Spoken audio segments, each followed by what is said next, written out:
Every year, since 1925, the President of the United States has signed a proclamation for observing Fire Prevention Week. Fire Prevention Week is to commemorate the Great Chicago Fire of October 9, 1871. Every year, a theme is chosen, and this year's theme is Smoke Detectors Save Lives. Test yours every month. Today, we'll discuss some facts about the smoke detectors, the prevailing types found in your home, how to conduct the proper placement of a detector, how to conduct testing, and finally how to dispose of them when they're no good.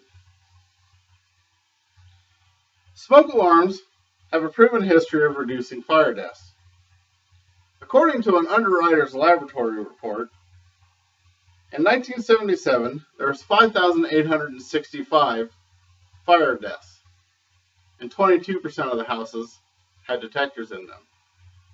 In contrast, in 2009, there was 2,565 fire deaths, and 95% of the homes had detectors in them.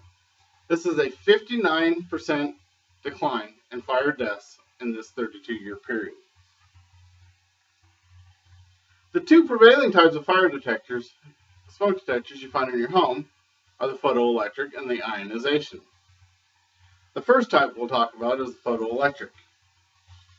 The photoelectric detector is good for smoky fires or a slow smoldering fire. It uses a beam of light reflecting off two mirrors inside a chamber. When smoke comes into this chamber, obscuring the beam of light, it sounds the horn. An ionization detector has two plates inside of the smoke chamber that have a minuscule amount of radioactive material on them. When a battery is inserted, it puts a charge into the chamber. One of the plates becomes positive, the other is negative, like a magnet. When smoke enters this chamber, it reduces the current in the chamber, sounding the alarm. This type of detector is great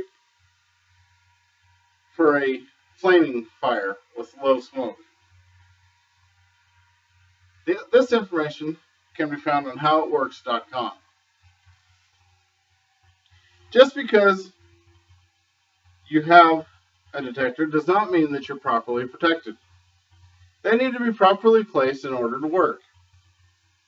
In accordance with NFPA 72, the National Alarm and Signaling Code, each bedroom, each living space, and each level of the house should have a detector in it.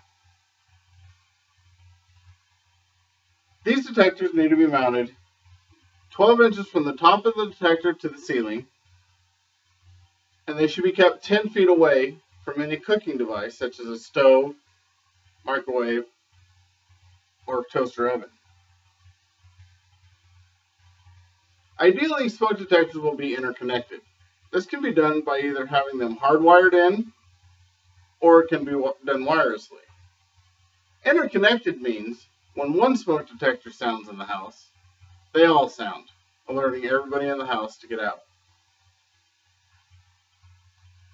Having just one type of detector in the house isn't good enough. Ideally, you'll have one of each type because the one will sound before the other depending on the type of fire. Besides properly placing them, you need to test them monthly. You should change your battery every 6 months, and it is ideal to replace your detector every 10 years. To test the detector is quite simple. There's a button on the detector that usually says press and hold. Press and hold that button until it sounds, release, and your detector is tested. If it does not function properly, replace it and test the new one before you put it up. To dispose of a detector is quite simple. Photoelectric detectors can go out in your household trash. To get rid of an ionization detector, You need to consult your local regulations or your fire department, local fire department.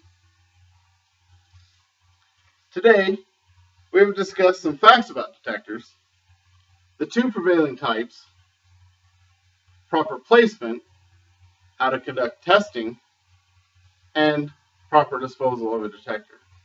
Should you require further information or help on this subject, feel free to contact your local fire department and they'll guide you in the right direction. Thank you very much.